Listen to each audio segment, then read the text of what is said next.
I'm untethered and my rage knows no bounds!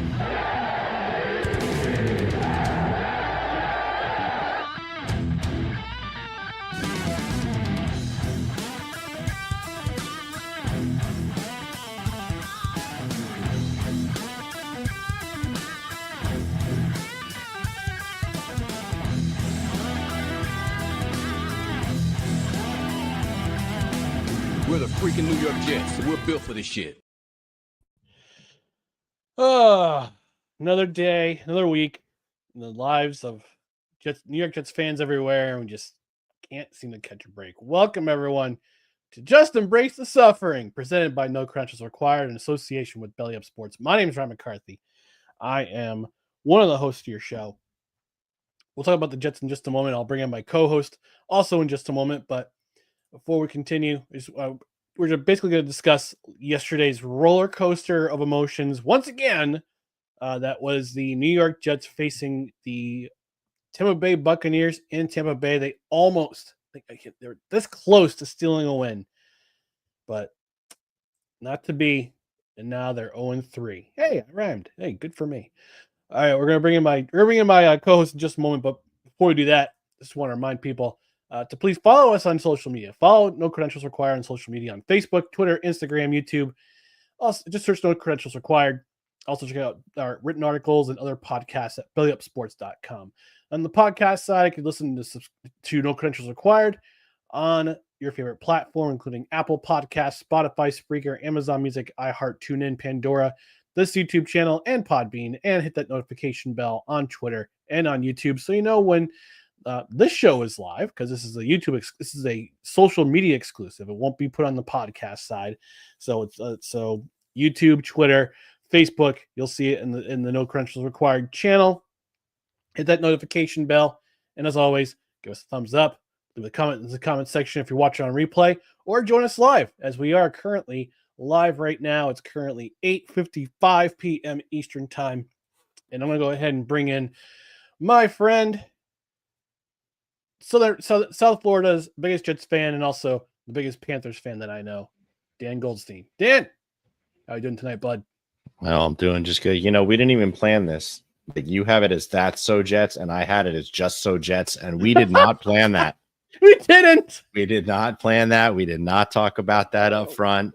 So that just goes to show you exactly where both our heads at. It's just the mentality of a long-suffering Jets fan. It's just you can just see where how we all just feel at this point. You see the pain, but also I went with the 90s sitcom theme. That's so Jets. So let's talk about this game from yesterday. The New York Jets losing to the Tampa Bay Buccaneers in Tampa Bay in typical Jets fashion, 29-27. This is one of those games where it was just a complete roller coaster ride of emotions from the onset. First quarter was, I kind of to summarize the first quarter. First quarter kind of gave you some hope. Then you go to the second quarter, they kick a field goal, 6-minute drive in the first drive, kick another field goal in their second possession. Defense is doing their job, but you kind of see the cracks start the armor. They allow a touchdown. They turn over on downs in their own territory. Force a punt. Then there's punts. They exchange punts. Jets get a fumble. Jets fumble the ball in their own territory, which results in a field goal. They exchange punts. That pick six that we thought was going to be the dagger, and then second half takes over. Tampa Bay goes on a very long drive to start the third quarter. Jets turn over on downs. There's a punt. Now get to the fourth quarter where things get really interesting. Tyrod, or is it Tyrod? I don't know what anymore. It's Tyrod. It's Tyrod to us, damn it. But I guess he pronounces his name Tyrod. I'm like, all right, whatever, Jarrell Jones. Passing touchdown to Garrett Wilson. A nice, very, very nice slant pattern. Brings the score to 23-13. Tampa Bay kicks a field goal. Jets score a second touchdown to get within 6. You think to yourself, all right, the Jets needed to get a stop. The Jets just need to get a stop.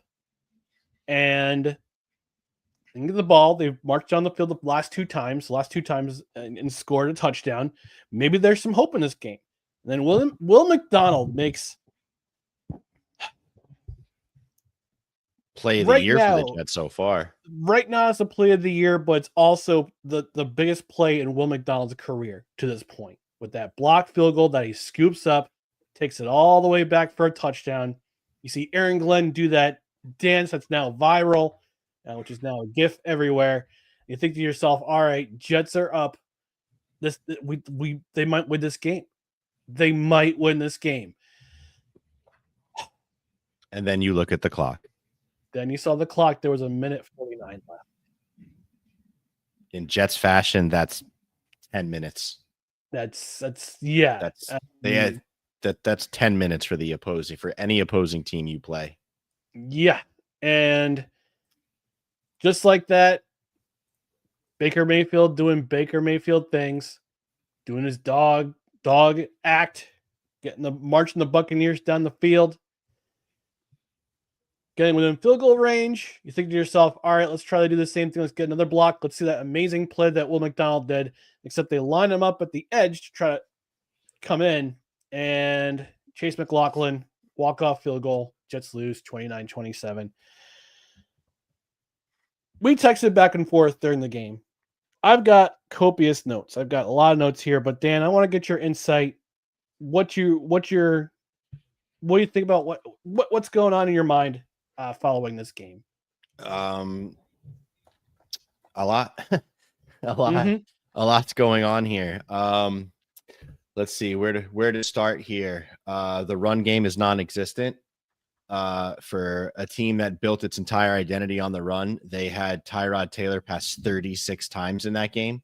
Yeah, that's insanity. And when you have a defense that's literally just teeing up every single pass play, you have to try and figure something else out. And it just goes to show you how you can very easily beat the Jets. It's just stop Garrett Wilson and blitz the ever-loving shit out of whoever's playing quarterback, and they pretty much won't be able to do anything beyond that. So that was demoralizing, to say the least. I mean, it felt like literally Tyrod Taylor had a free rusher in his face every time. Give it the credit to Todd Bowles, though. He is very good with the blitz. And it's one of his calling cards to his defense. So you kind of knew it was coming, and you kind of had to have an idea that, at least you hope that the Jets coaches had an idea that was the way it was going to go. But it's very clear that they didn't practice enough on the communications. They didn't practice enough when it came to the free rushers. They couldn't handle all the secondary blitzes that were coming in, and they were just very ill-equipped to basically be able to decipher the defense and what it was doing. So I don't even recall like Tyrod Taylor changing the protection or a play at the line at any point. It felt like that just kind of whatever they came up with is what he ran. And that was that. Then you see Braylon Allen get stuffed on 4th and 1. Oh, and gosh. It's just like, it's just like your whole team is predicated on a run game that is supposed to chunk the clock out and keep the opposing team's offense off the field. And so far you haven't been able to do that. And you have a defense that's regressed so far back that it's a recipe for disaster. And so much it has been. So that's one. The second thing that I have a big problem with right now is Olu Fashanu. Yeah, he's going to be good. Like, don't get me wrong. He's got all the physical talent in the world. He's got the smarts, but man, him and John Simpson right now are not the same players they were last year. They're not the same right now. There's some sort of a struggle going on between the two of them that they need to figure out and hammer out quick, because between that left side of the line right now is just, they were excellent in week one. They were excellent in week one. They were, every time Brees ran to the left, he was pulling 8 to 12 yard gains constantly. And now, Olu gave up, I think, 7 pressures yesterday. 7 pressures. And you can't, and I don't remember what John Simpson had, but he had something like 3, I think. And that's just like, you can't trust your blind side. if that's what's happening on the left side when you're dropping back to pass. And, you're already kind of down a guy in AVT, which means you don't have your best line out there. Josh Myers hasn't really done much of anything to really this point. He hasn't been horrible, but he hasn't been good either. Really, for an O-line that you thought we had very high hopes for, Tittman's been pretty good, but he's got some work to do. Really, the only one that's shown that they belong right there so far is Membu. Yeah. I mean, Armand Membu clearly right now is the best lineman that they are lining up on the field, and that's a problem.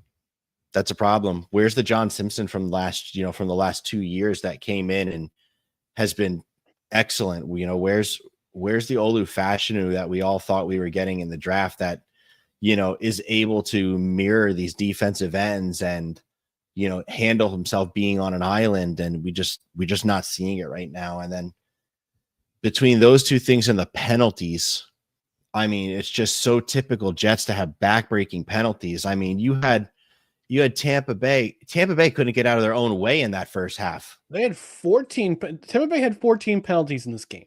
But they had 12 in the first half. Like, they finally settled in the second half. But you had 12 in the first half, and I think 9 of them were in the first quarter.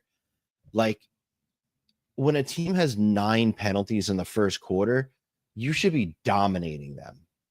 I mean, you should be flat out dominating that team. And they just weren't. And then they have 3 holding penalties, I think, back to back to back. It's 3rd and 29. And there's a pass interference call. And you're like, it's just such a Jet thing to deal with. They just can't get out of their own way. Tampa did everything in their power to allow the Jets to beat them, especially in that first half. And the Jets just don't want to take their opportunity. And I still have faith in Aaron Glenn. He's not playing with a full deck this year. We all knew that this team wasn't where they needed to be. They weren't going to be any kind of road grading, Cinderella. I mean, at least I certainly didn't think so. I mean, I predicted 5-12 to start for this year. And there's a lot that the ship needs to be. There's a lot that needs to be right between this coaching staff, specifically Steve Wilks. I wonder if Steve Wilks will make it through the season if this continues to happen. My bet would say he does, but I would also would bet to say that he doesn't deserve to if this is the way the defense continues to play. And please get Brandon Stevens and Michael Clemens the fuck off my team. Yeah, my biggest worry is that it's going to turn into a Tremaine Johnson situation with Brandon Stevens. It's that bad of a signing. It's looking like right now. I mean, it's that bad of a signing, but that's a totally different contract. So as bad as Stevens is, he'll never reach Tremaine Johnson levels. Because I mean, you got to remember at the time Tremaine Johnson signed that deal, that was like one of the biggest deals in like NFL history. It was, I think it was the highest for a corner. Yeah. I couldn't remember the specifics of it, but yeah, I mean, the Jets paid Tremaine Johnson more money than any cornerback to that point had ever gotten. And that includes Revis and Nnamdi Asomugha and Charles Woodson and all these guys that dominated before him. And so Stevens won't reach that level because he's just not paid that way. But it's very abundantly clear the talent drop off from DJ Reed to Brandon Stevens, and it's not even remotely close. No, because on that touchdown pass from Baker to Mike Evans, he totally boxed out. He totally boxed out Stevens there. Stevens was completely outmanned, and you could tell that the Jets got there's no communication. There's supposed to be sauce on Evans. I don't know if it was some sort of mix-up with personnel or if that was the way they designed the defense in that one, because Sauce was on Egbuka. But yeah, I mean, Evans using that big body of his to get in front of Stevens and boxing him out and catching that ball. That was a killer. That was a killer play by the Buccaneers. Well designed too. Well designed play because they knew they had a mismatch, and there it is. There it was. Dude, Emeka Ibuka is going to be a superstar. Oh, for sure. Oh, absolutely. Dude is so ridiculously good. It's absolutely crazy. I loved him coming out of Ohio State. I was a big fan of his.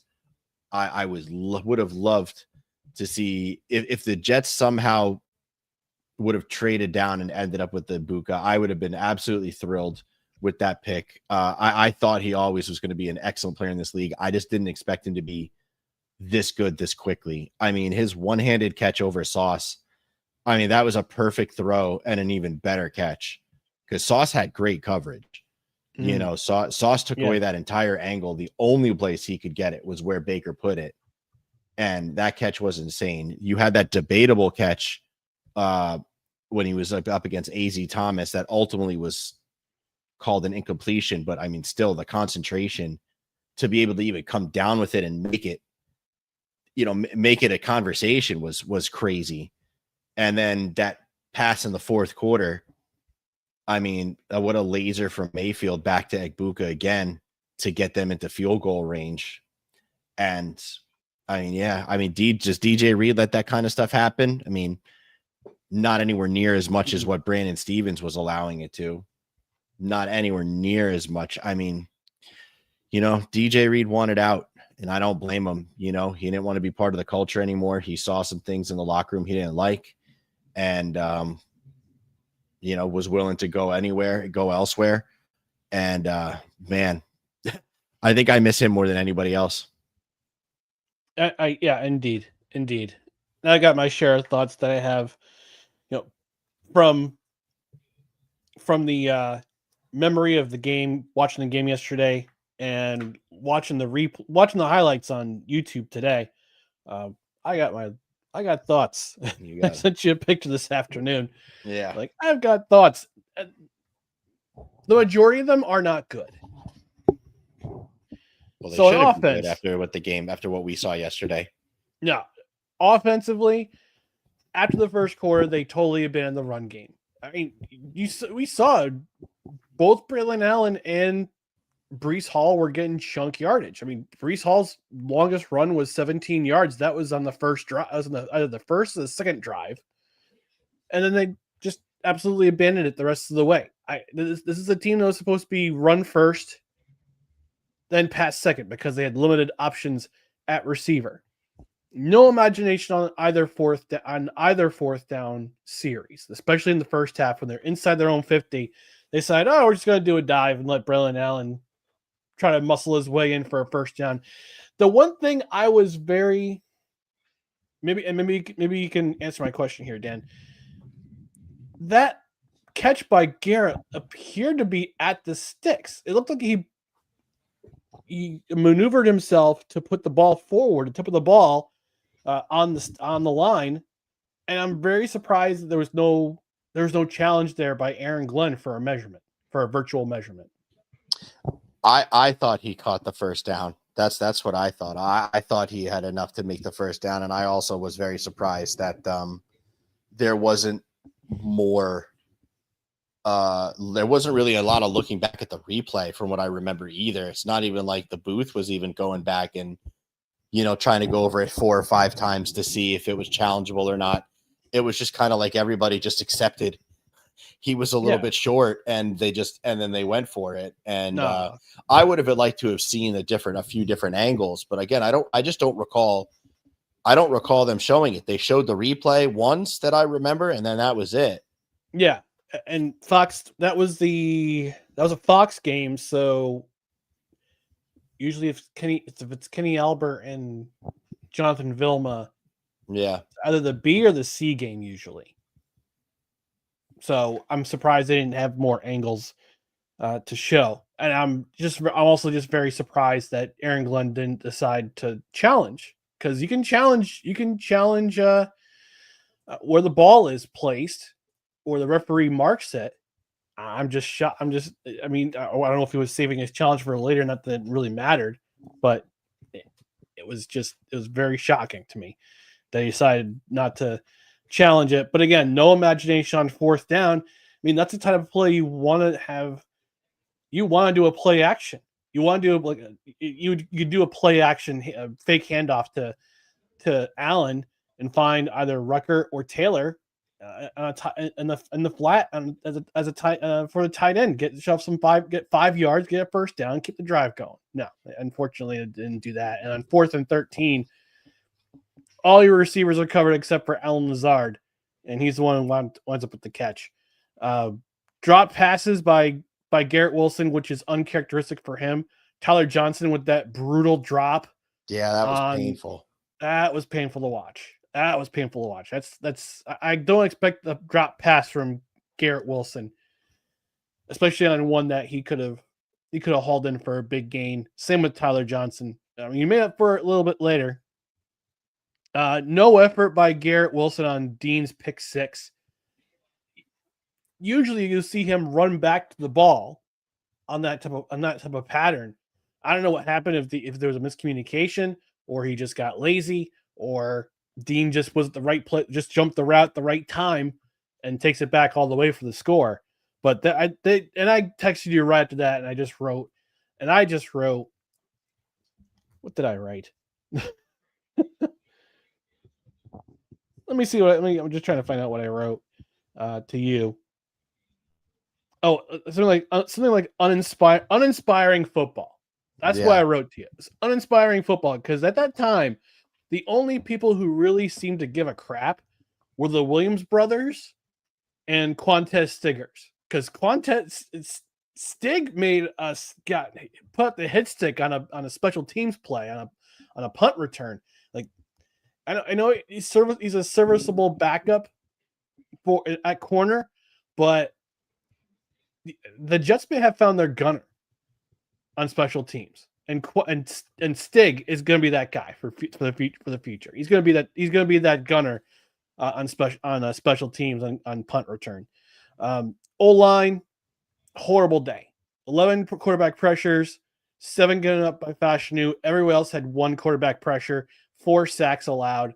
Unacceptable effort, especially from a team that, again, they were supposed to be the line that was going to protect the quarterback. And again, you mentioned the AVT injury changed a lot of things, but again, this is Todd Bowles. This is a Todd Bowles defense, and he's going to light it up with a lot of blitzes, a lot of different blitz packages.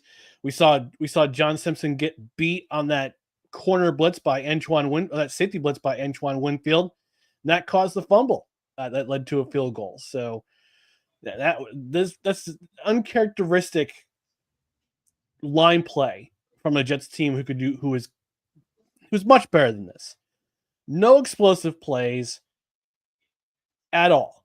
There's no explosion. There's no explosiveness on this offense. And I understand the predication is on the run, but there just seems to be they're not taking any chances. They're not trying to take the top off the defense with some deep plays. I know Arian Smith had one catch for 1 yard or 1 catch for 2 yards, and had a really bad play, and Aaron Glenn gave him hell.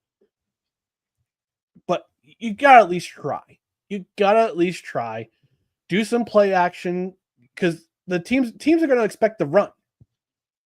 At least try to make it do a play action that worked for you, and it worked for you against Pittsburgh.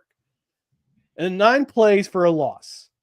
9 plays that went for a loss. I looked at the stats.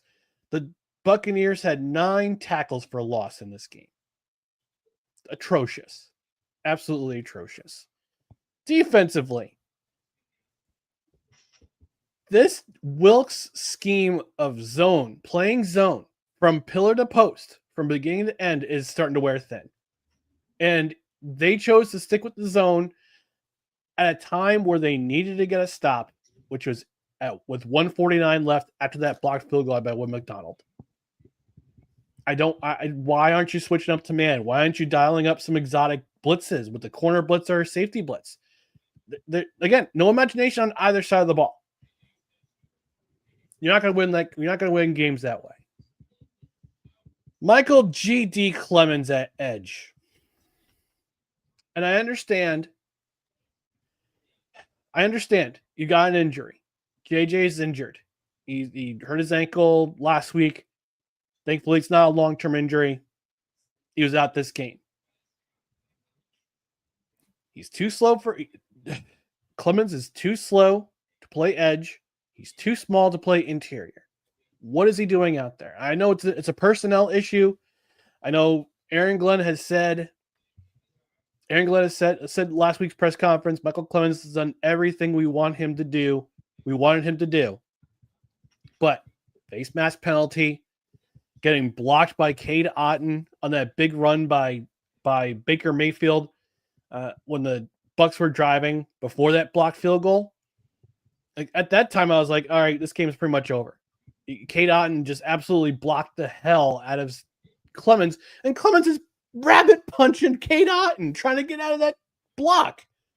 You could have argued that it was a hold, but no, this is just poor effort by Clemens there to get Mayfield.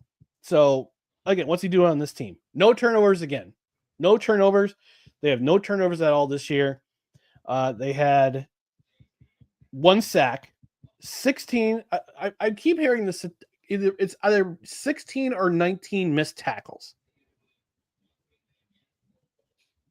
And going back to the turnovers, we had Quinnen Williams had that.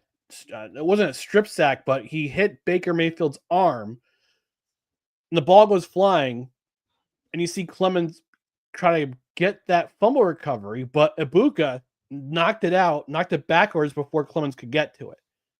And you're thinking to yourself, this team's never going to get a turnover again.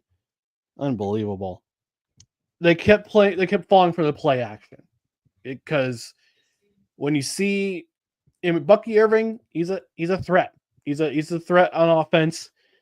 Buccaneers got a lot of weapons on offense, save for Evans's injury towards the end of the game where he's got a hamstring problem.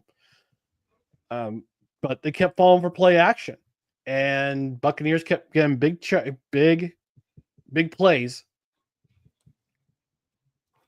And I wrote something here. No, I can't read my handwriting. I had that same problem. No, I can't remember what I wrote. No something. Anyway, and again, only one against a depleted offensive line. The Buccaneers' offensive line was depleted. Like depleted. I didn't recognize a single name on that starting offensive line. And you're telling me that Will McDonald couldn't get close to Baker Mayfield? Quinnen Williams couldn't blow up on any kind of one-on-one that he had there? I mean, come on, man. Like, it's just, where's the linebacker blitzes? Like, where's a linebacker blitz through the A gap or something? No blitzes. That's why I wrote down no blitzing. No blitzing. Blitzing. You have an offensive line that has, I think, had probably all of one career start. Yeah. And they were suffering through holding penalties like crazy. I mean, to start that game, which means that they were struggling. They were trying to figure out something, and you didn't do anything to confuse them. I didn't see stunts. I didn't see shooting through the gaps. I didn't see any kind of delays. No twist, I didn't see nothing. any of it. It was just nothing. Go forward into your man. But no, that's all it was. It was go forward into your man. It was horrendously bad. It was so poor. I'm so over the Steve Wilkes era already. And the amount of work the Jets are going to have to do this offseason is even more than I expected. It's way more than I expected. You need 2 to 3 edge players. You need 2 to 3 linebackers. You need 2 to 3 defensive tackles. You need 2 to 3 safeties. You know what I mean? Like, this team is no depth. Like, they have no quality depth in any spot, really. You have you have your quasi decent starters, and then you have dog shit. And then you have Steve Wilkes, who just has no imagination. And it makes sense. I mean, this is a guy that's been in the NFL for a long time, but has always had 1 year stops. Why is Steve Wilkes always a 1 year rental? You have to look inward at some point. And the Jets and the front office, you have to look at why have you been a 1 year rental everywhere you've went? And why do you want that on your team? Because he has head coaching experience? That's all well and good. Who cares? He wasn't good as a head coach. What good is the experience going to do you when it wasn't a good experience? All he can tell you is what's to come. He can't tell you how to do good with it. He doesn't know. He was garbage. So yeah. I'm over it. It was just a terrible just game to watch. They're a terrible team to watch. And I'm thinking I might have been too enthusiastic and optimistic with my 5-12 prediction. No, it's a matter of time before Aaron Glenn takes over play calling on defense for Steve Wilkes, because he managed to do a lot with a little in Detroit. Remember last year their secondary was depleted at one point. Their secondary had been missing all their starters at one point last year, and somehow they won 15 games.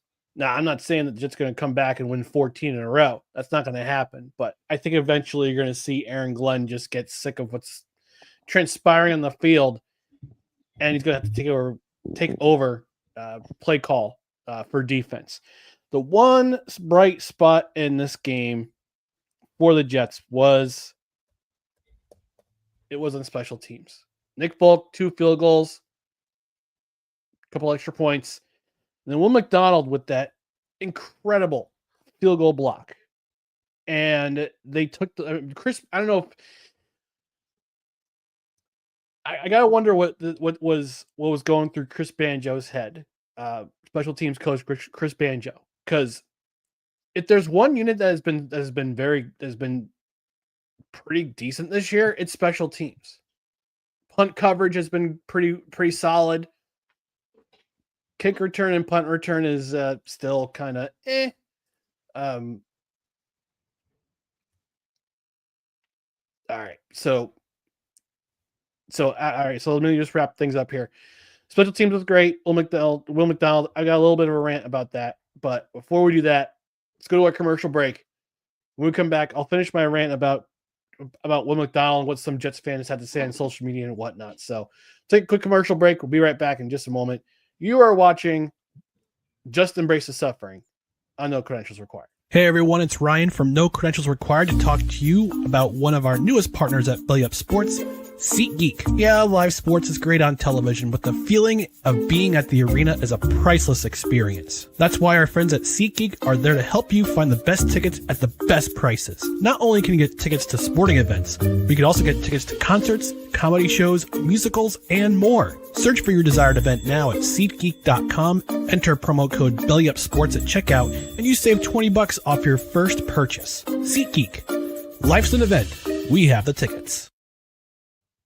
All right, folks. Dan's got to walk away for just a brief moment, but it's one thing a moment to tell you about one of our sponsors, affiliate sponsors at Belly Up Sports, and that is SeatGeek. Yes, football season's in swing, which means that if you're going to be at the Jets-Cowboys game at MetLife in 2 weeks, Cowboys fan, if you're a Cowboys fan in the New York metro area, you're absolutely going to love the deals you're going to find on SeatGeek, which is you use their pricing tool to find the best seats and the best affordable prices. Use their pricing tool to find the best prices.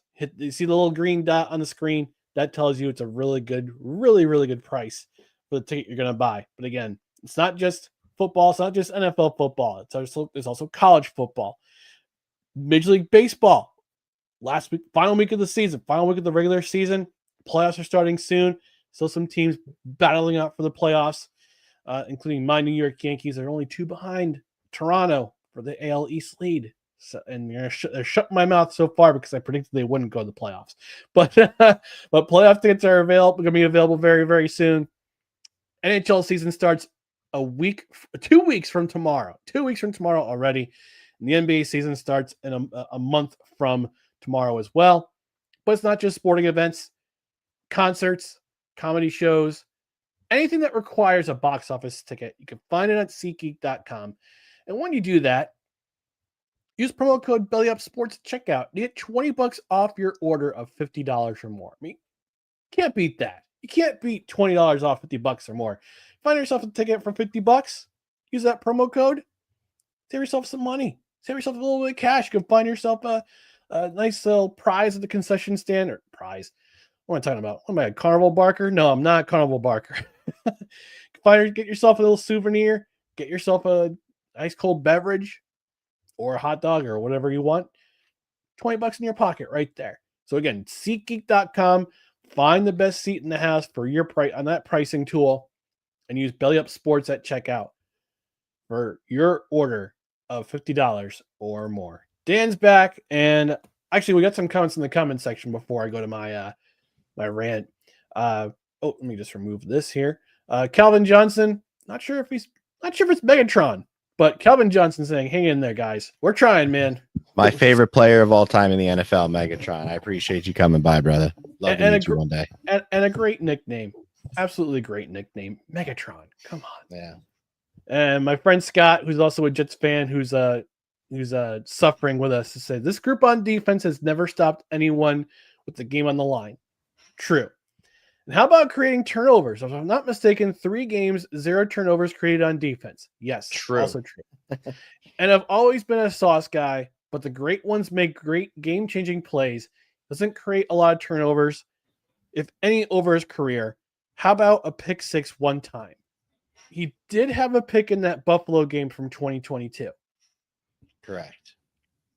I remember that. So that's the only game. That's the only, yeah. I mean, you talk about passes defended. You could talk about the fact that nobody throws to him, but now everybody's throwing out his direction these days. And well, now nobody needs to throw at him. You have Brandon Stevens on the other side. Yeah. So, I mean, why would you even bother looking Sauce's way when you have Brandon Stevens over there, which means your chances of completion go up by about 200% if you go away from Sauce and go after Brandon Stevens. So, I wouldn't throw at Sauce either. There's no point. No, there's no point. All right. So before we took a commercial break, I had a little bit of a rant about Will McDonald.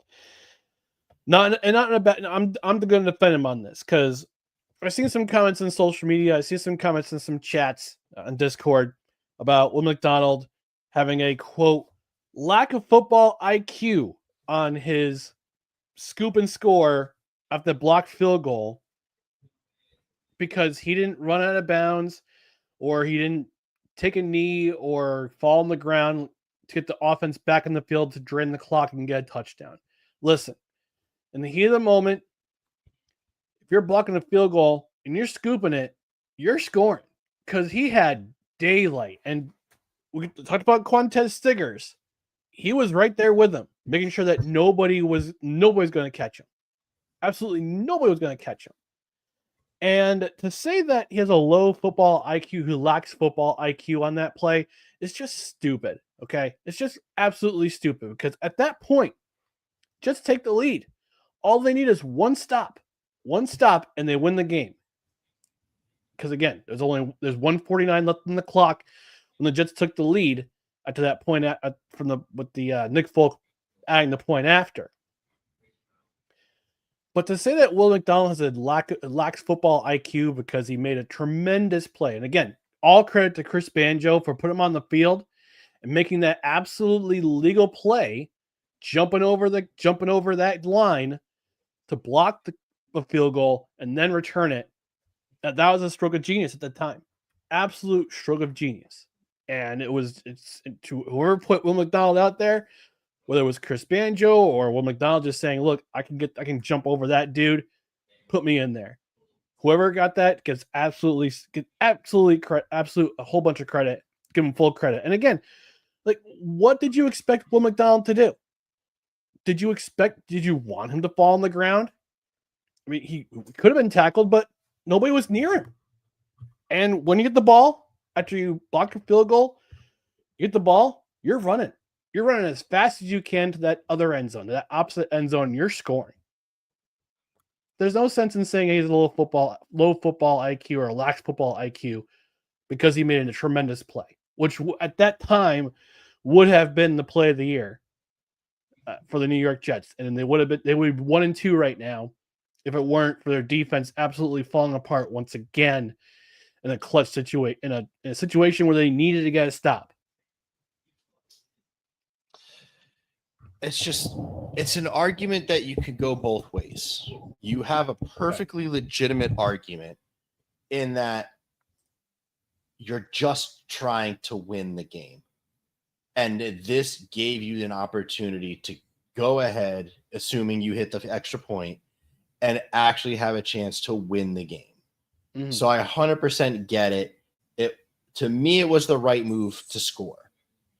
I do see the other side of it, where, he takes it all the way down to the 1 yard line, 2 yard line, 3 yard line, and then just waits it out until he downs 20. it. Yeah, inside the 20. Not even inside the 20. That's too far. I mean, you gotta put your team within at least at the 5 or further in. You got to give them 4 chances to get 5 yards, to try and score there. So I understand both sides. I don't think either way was the wrong way, personally. So it could have easily gone that way had he stopped. But then you have the Jets offense, where we've already proven multiple times that you're going to probably have a negative play. Mm-hmm. So, there's no guarantee. 9 of them. There's no guarantee here that even if he would have stopped and got down on the 3, that we then would have got the touchdown. Because how does this go, right? Let's play how the drive goes, right? Mm-hmm. So the first drive is absolutely a run, and it's probably a run to the left. And the Buccaneers know this. They're playing a run blitz. It's probably a loss of 1 or 2. So now you're down to the 4 or the 5 yard line, right? The clock is running.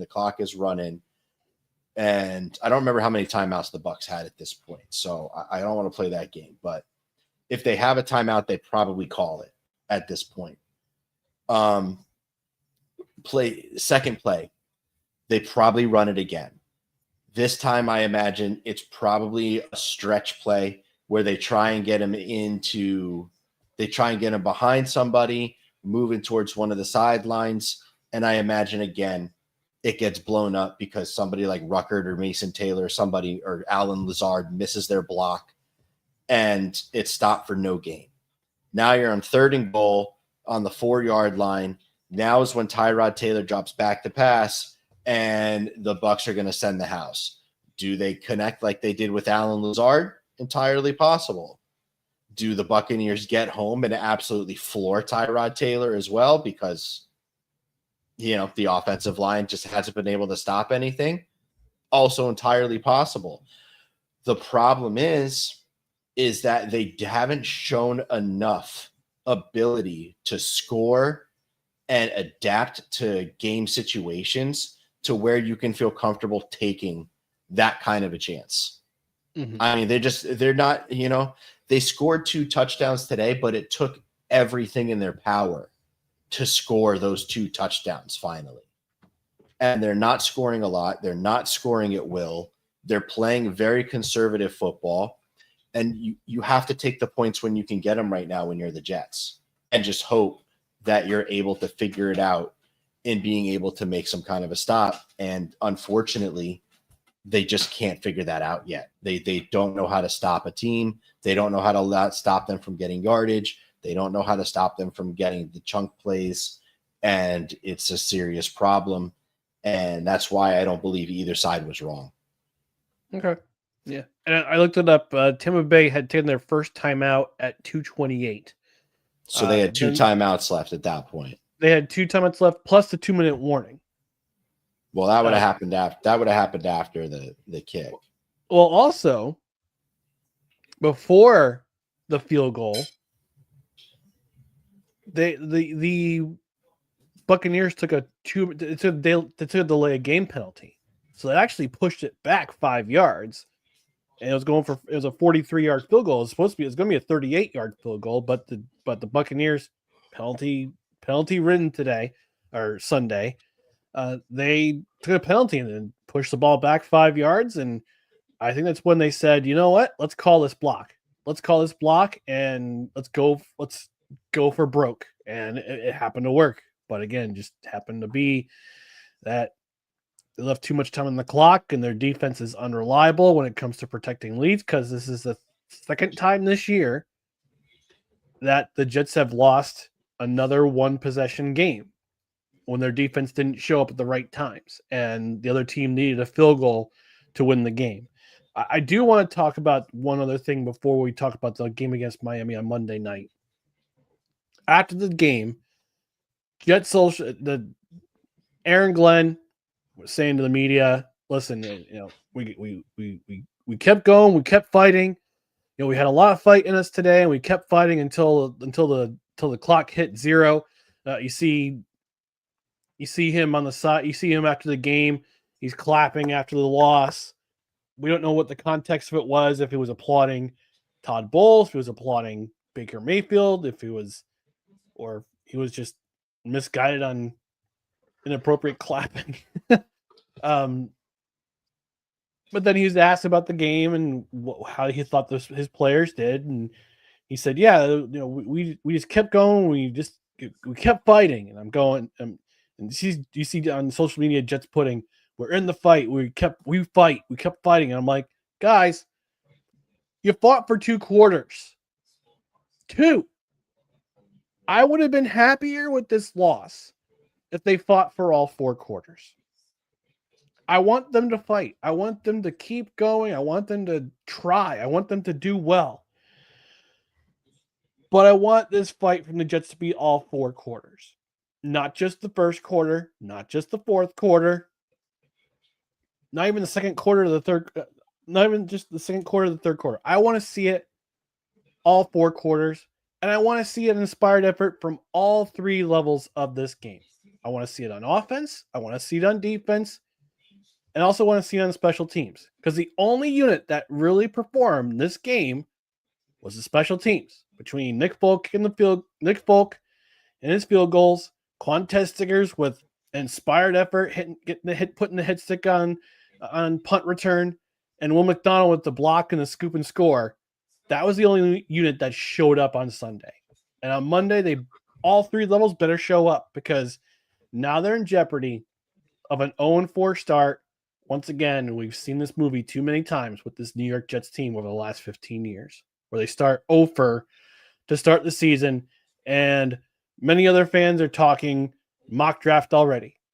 I don't want to think about that until at least week 10, if they're 1-9 at that point. I'm not going to talk about mock draft right now. I'm just focused on Monday. But I want to see a fight from all 3 levels in all 4 quarters. Then I'll be proud of this team. Both teams in the Jets and the Dolphins are in very interesting situations. The Jets are bought in. They haven't quit on Aaron Glenn whatsoever. They're all for it. They just can't figure out how to put together a win at this point. Whole game. Whereas Miami, they look like they're over the Mike McDaniel experience. Yeah. I mean, they don't seem to care. They are just so. They almost seem like the most lifeless team in the NFL right now. Arguably, these are the 2 worst teams in the NFL at the moment, which is crazy because they're not, neither one of these I would consider the least talented team in the league. Mm-hmm. But they are, I would put Tennessee still as the least talented team in the league in an overall roster. But right.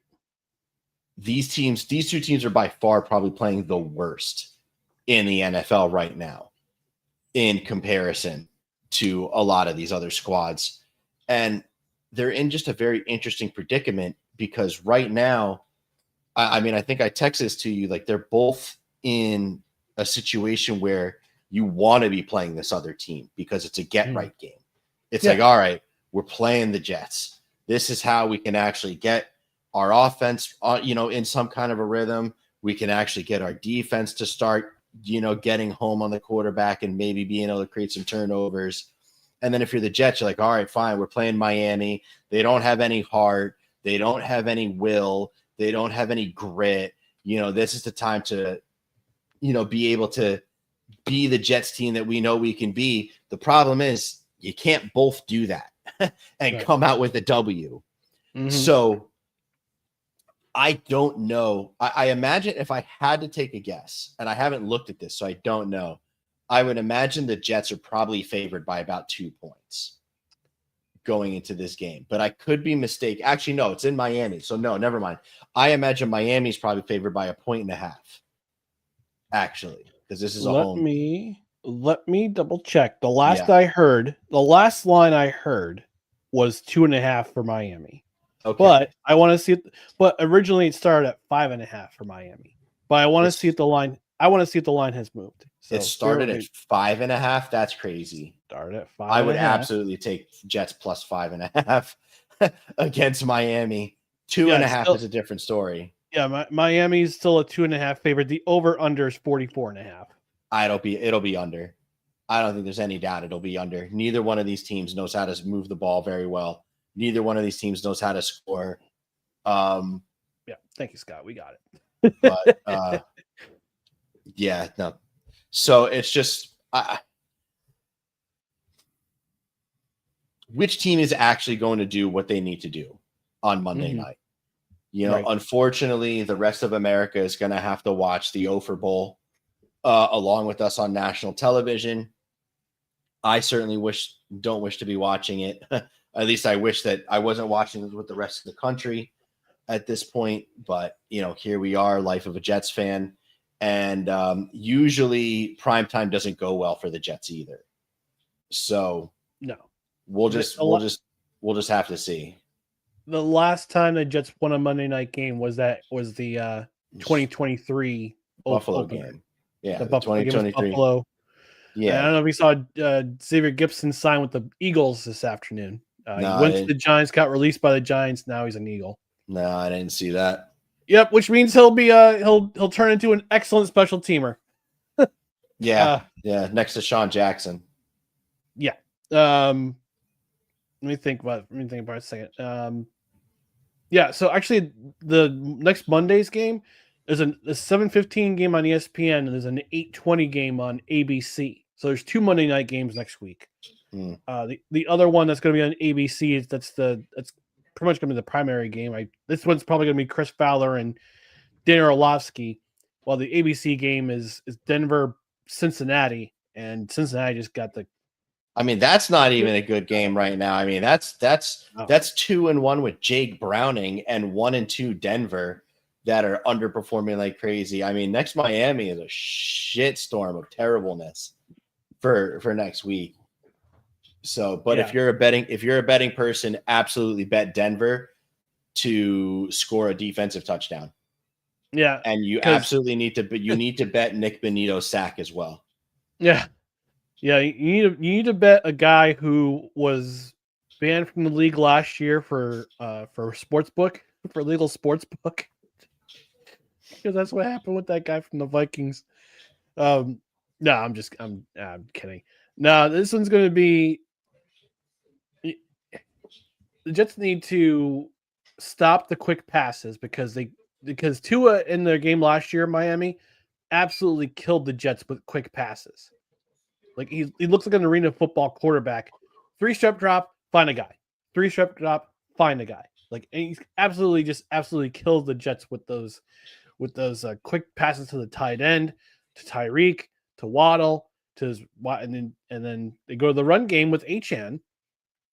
And to their credit, Miami, I thought we're going to get absolutely pounded last week in Buffalo. To their credit, they hung in there until that ill-timed Tua going to do a turnover at the very worst time, and it happened. So Jets defense got to get home. Gotta get home against this defense, against this offensive line that is absolute. They're not good. They're not good. Get home on Tua. But on Tampa Bay wasn't good. I know, but It's like I think Miami. Well, this is Tampa Bay with a deep roster. This is against Miami, who even ain't that great. It's just you can't with the Jets. You just can't bet on anything at this point. You can't guarantee yourself anything with the Jets. What should happen doesn't. So it's impossible to predict how this team is going to come out and play because your expectations are that the offensive line for the Dolphins is not very good. Quinn should be able to get home. They actually got the clean sheet last week in against Buffalo, which is surprising considering I think they had like 5 sacks. I think New England had 5 sacks on the Dolphins in week 2, I think.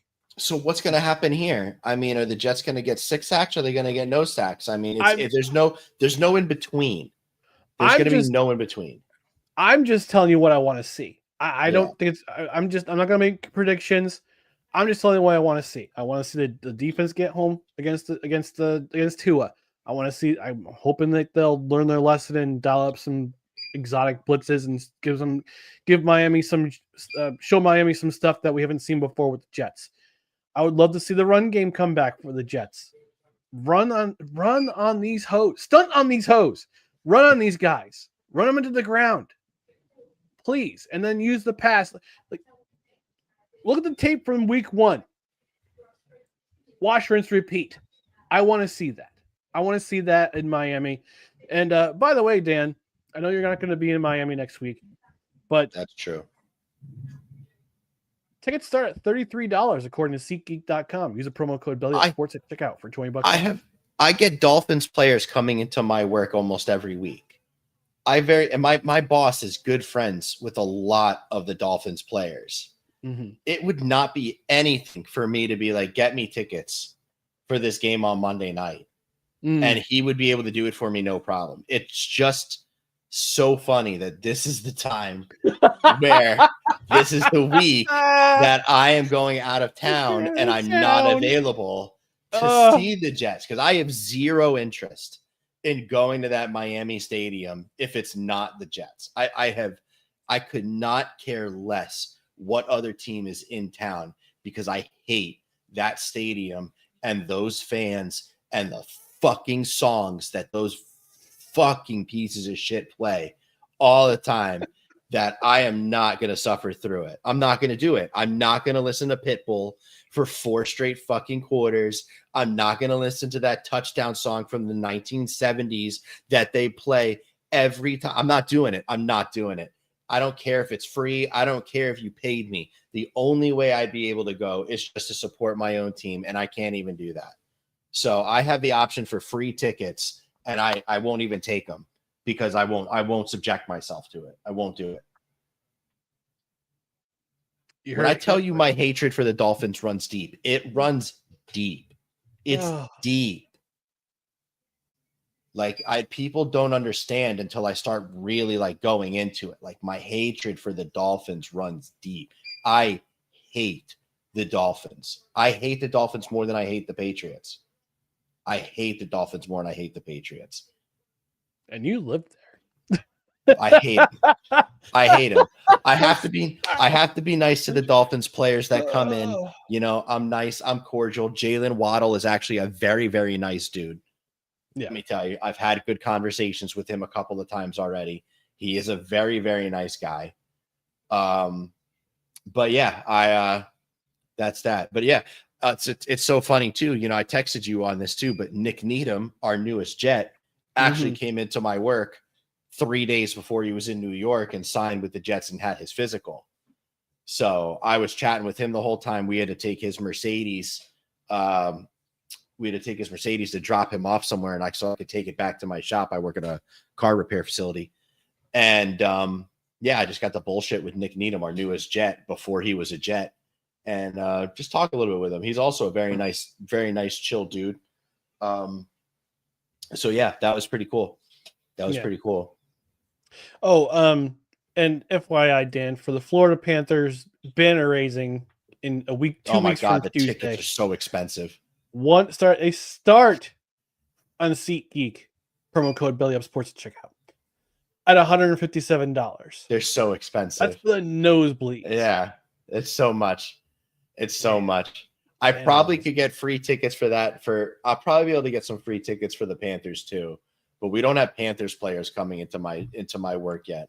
That is a goal of mine as the store manager for my shop, though, is to work our contacts to get in with the Panthers and start bringing them into the shop too, because I don't want to deal with Dolphins losers. I don't want losers coming into my shop. I want winners. And I want Sasha Barkovs and Sam Reinhardt's and Anton Lundell's and Brad Marchand's and Matthew Kachuk's. I want to know what their phone numbers are. Goalie Bob's. You need and goalie Bob's. Bob's. I want their phone numbers in my phone so I can be like, I have these famous ass people in my phone. And I can be like, hey, Sasha Barkov, your car is ready. And he'll be like, thanks, Dan. And then I can look at people and be like, look, Sasha Barkov knows my name. Yeah. That's my goal. That's my ultimate goal. Another hockey news: the Devils are this is apparently the last season going to have their black jerseys this year, which is kind of sad. So I texted my niece today. I said, hey, the black jerseys are going away after this year. She goes, I can get my Luke Hughes jersey. I'm like, can you wait till he signs an extension first, please? Yeah, right. But I gotta get mine too. I don't have a jersey yet. I'm hoping they run it back with the red and green for their third jerseys for next year. But we'll have to see. I think I'm actually going to go out and buy a legit jersey this time. I've had like a fake jersey that I wear to the arena that I got for like $20. Did you like draw it yourself? Did you draw it yourself? No, it's not quite that bad, but I mean, it's not, it's not exactly phenomenally legit looking either. Do you know what you should do? You should have your daughter draw draw the shield, the Florida Panthers shield with the tiger. And get a jersey made from that. That would be cute. I would appreciate. I mean, if you look at Panthers social media, you see that they always have, like, there was definitely some elementary school child that tried to draw the Panthers shield and logo, and the Panthers loved it so much that it pops up all the time. All you have to do is just scroll a little bit on Florida Panthers social media, and you'll see this hand-drawn logo that I'm talking about. Dylan couldn't do any better than what this kid did. I mean, that would have to be, that right there is the jersey. If I could turn that drawing into the jersey, that'd be incredible. Like a legit one too, where it's a patch that's sewn on and everything like that. Like, that would be incredible. Yeah. But speaking of next week's game, I think it's early enough that I could probably do a live react for this channel next Monday at 7:15. The game starts at 7:15. I'm probably gonna go live at like 7:10 to just do a little preview. But yeah, 7:15. Come join me in my suffering. Watch live, like watching a man getting tortured live on the internet. I have to spend this week actually trying to figure out where the hell I'm gonna be. Because Monday morning is when I have to start driving up to Pittsburgh, and I haven't made any kind of arrangements yet. So I actually have to kind of figure out what hotel I'm going to be staying at and where I'm going to finally stop off at. So, and I want to stop off with enough time to actually be able to sit down and torture myself for that game before I have to go to bed and wake up early again to finish the drive to Pittsburgh from wherever I may be, probably in the South Carolina-ish area, I'd imagine. Yeah. But come join me next week on this channel. Facebook, Twitter. I might be able to pop on using my cell phone for a little while. Just dropping the chat. Facebook, Twitter, YouTube, 7:10 start, 7:15 game. I have Fubo, so I'm gonna be behind everybody else when I watch though. So no spoilers in the chat. I hate the spoilers, but regardless, I'm tired. I've been up since 4:30. I'm gonna get out of here. But Dan, I thought I was up early enough. I was up at 5:45. You beat me. Got pump that iron, man. Wish I had your energy. Yeah, I wish I had my energy too. But thanks for joining us again on Just Embrace the Suffering, presented by No Credentials Required in association with Belly Up Sports. Appreciate you joining us again, 7:10 next Monday night. Do a live reaction to the Jets versus Dolphins. I'll try not to make a meme of myself, but we're gonna get out of here. Thanks to Dan. Thanks for you for watching and commenting in the comment section. If you're watching on replay, leave a comment about the Jets in the comment section. But we're gonna get out of here until we meet again. Have a great week and just embrace the suffering, folks. It's a long season, but long season. Hopefully, there's hope at the end of the tunnel. But at least you're not the New England Patriots. Okay. We're still Jets fans. Say it, Dan. Say it. Dolphins blow. There you go. I am untethered and my rage knows no bounds!